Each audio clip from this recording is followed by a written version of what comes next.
MST scheme GST की धारा 128A के द्वारा लाई गई है। इस स्कीम का लाभ 100% व्यापारियों को मिलेगा। उपेंद्र यादव ने कहा, सरकार द्वारा जीएसटी में पंजीकृत व्यापारियों के लिए एमएसटी स्कीम जीएसटी की धारा 128A के द्वारा लाई गई है। इस स्कीम का लाभ वर्ष 2017-18, 18-19 व 2019-20 के पुनः व्यापारियों को मिलेगा, जिनके विरुद्ध जीएसटी की धारा 73 के तहत कर, ब्याज व अर्थदंड की मांग कर सृजित की गई है।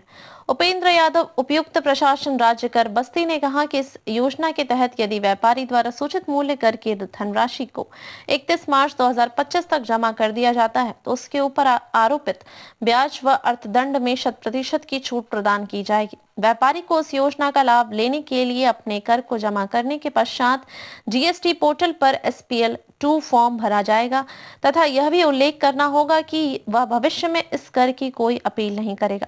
उन्होंने कहा कि इस योजना का लाभ बस्ती जनपद में 1250 व्यापारियों को मिलेगा, जिसमें सरकार को लगभग 22 करोड़ राज्य कर प्राप्त होगा तथा इन व्यापारियों को लगभग 12.5 करोड़ ब्याज व 4.5 करोड़ अर्थदंड माफ होगा। कर विभाग के अधिकारी निरंतर व्यापारियों से वार्ता कर रहे हैं तथा उनके ईमेल, व्हाट्सएप तथा व्यक्तिगत नोटिस नामिले के माध्यम से इस योजना को अपनाने के लिए वार्ता की जा रही है तथा उनके इस योजना को अपनाने के लिए प्रेरित किया जा रहा है। इस योजना का लाभ लेने के लिए विभाग द्वारा अधिवक्ता व्यापारी संगठन के माध्यम से किया जा रहा है, जिससे अधिक लोगों को लाभ मिल सके। जिससे लोगों को अधिक से अधिक लाभ मिले, यह जानकारी बस्ती एमएसटी स्कीम जीएसटी की धारा 128A के द्वारा लाई गई है। इस स्कीम का लाभ व्यापारियों को मिलेगा, 100% मिलेगा। आइए देखते हैं रिपोर्ट। जागरूक करने के लिए काफी प्रयास किया जा रहा है कि लोग पक्का बिल लें, लेकिन इस पे जो है ग्राहकों को भरोसा नहीं है और दुकानदार कुछ कहते हैं कि अगर आप पक्का बिल नहीं लेते हैं तो हम आपको छूट देंगे। क्या सच है इसमें, क्या गलत है? देखिए, जो सरकार की योजना है कि समस्त व्यापारी अपने पक्की बिल जारी करें और ये हम व्यापारियों को जागरूक कर रहे हैं। साथ साथ ये हमारे उपभोक्ताओं के प्रति भी ये जिम्मेदारी है कि उपभोक्ता भी अपनी जो भी सामान खरीदें उसकी पक्की बिल जरूर लें। और जो ये भ्रांतियां हैं कि पक्की बिल देने पर वस्तु का मूल्य बढ़ जाएगा, ऐसी कोई बात नहीं है। वस्तु का मूल्य हमेशा सेम रहता है, उस बिल में उनका टैक्स अमाउंट भी रहता है। चाहे वो जो सामान लेते हैं, जितना भुगतान करते हैं, उसमें टैक्स भी जुड़ा रहता है। अगर पक्की बिल लेंगे तो सरकार को जो आप टैक्स दे रहे हैं वो सरकार तक पहुंचेगा व्यापारी के माध्यम से। लेकिन अगर आप पक्की बिल नहीं रहते हैं तो वहाँ पे संभावनाएं होती हैं कि कहीं पे वो टैक्स को छुपाया भी जा सकता है। तो इसलिए मेरा सबसे ये अनुरोध है कि पक्की बिल जरूर लें, ताकि व्यापारी जो भी अपनी घोषणा करे उसमें उस टैक्स को जरूर जमा करे। सर, पिछले वर्ष का राजस्व क्या था? पिछले वर्ष लगभग बस्ती जिले का 190 करोड़ के आसपास हम लोगों ने कलेक्शन किया था। लक्ष्य तो 220 करोड़ था जी। और उसके सापेक्ष में हम लोग 190 करोड़ के आसपास कलेक्शन किए थे। धन्यवाद।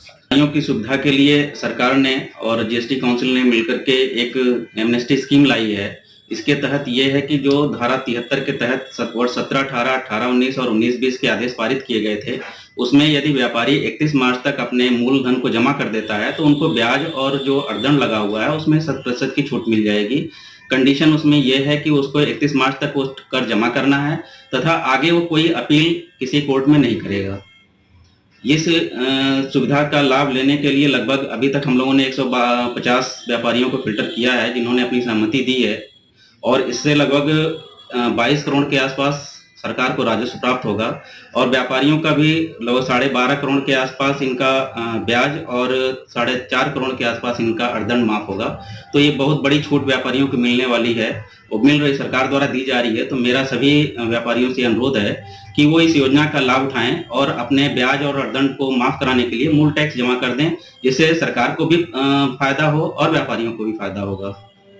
बेबाक खबरों के लिए हमारे YouTube चैनल को सब्सक्राइब करें। देश, प्रदेश एवं स्थानीय खबरों के लिए हमारे वेबसाइट www.bntlive.com पर लॉगिन करें। साथ ही Facebook, Twitter, Telegram, Instagram, LinkedIn पर भी फॉलो कर सकते हैं। धन्यवाद।